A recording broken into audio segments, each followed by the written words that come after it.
जय हिंद दोस्तों, आज हम लोग इस वीडियो में पढ़ेंगे वज्र गुणन विधि।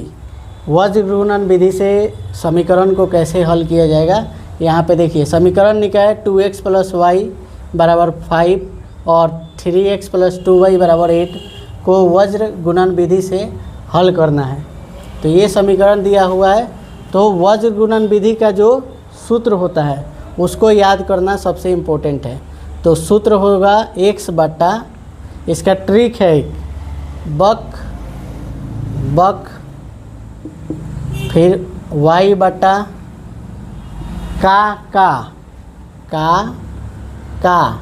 फिर बराबर में 1 बटा अब ये सूत्र है। इस सूत्र की सहायता से हम लोग इसको हल कर सकते हैं।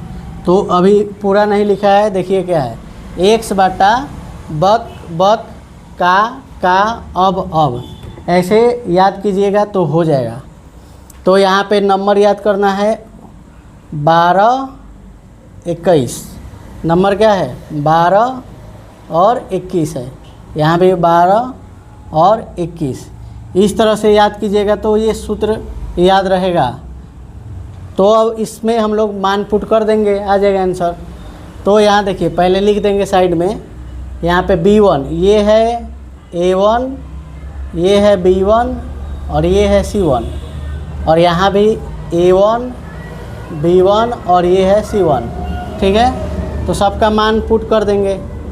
पहले लिख देते हैं A1 कितना है 2, B1 कितना है, यहाँ पे y के पीछे कुछ नहीं है तो 1 है, और C1 है, ये बराबर के उस साइड 5 है तो इधर आ जाएगा तो -5 हो जाएगा। ये A1 A2 हो गया। अब यहाँ पे देखिए A2 इसमें है, यहाँ पे क्या हो जाएगा 2, यहाँ भी हो जाएगा 2, ये हो जाएगा 2। A2 कितना है 3, B2 कितना है, B2 हो जाएगा 2 और C1 हो जाएगा -8, C2 कितना हो जाएगा -8। तो यहाँ पे सबका मान निकल गया है। अब इन सभी मानों को इसमें पुट कर देंगे। तो x है तो x बटा B1 कितना है 1, C2 कितना है, C2 है यहाँ पे -8, फिर बीच में क्या लगेगा, इन सभी के बीच में माइनस लगेगा, सबके बीच में माइनस, तो यहाँ माइनस दे देंगे।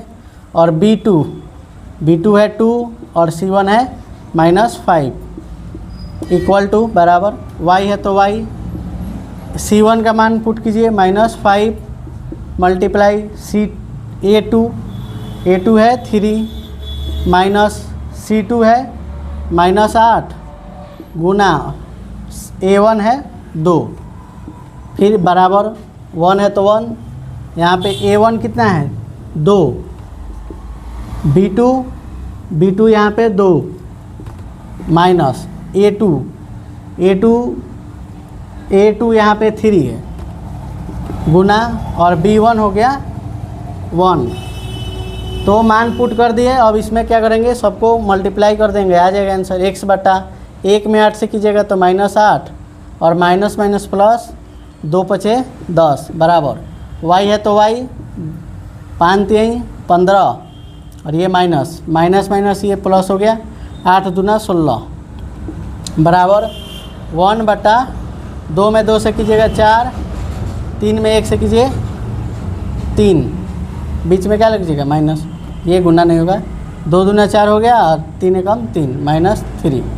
अब क्या करेंगे, इसको घटा लीजिए, 10 में से 8 जाएगा 2 बराबर y, 16 में से 15 घटाइए 1, और यहाँ 1 बटा 4 में से 3 गया 1।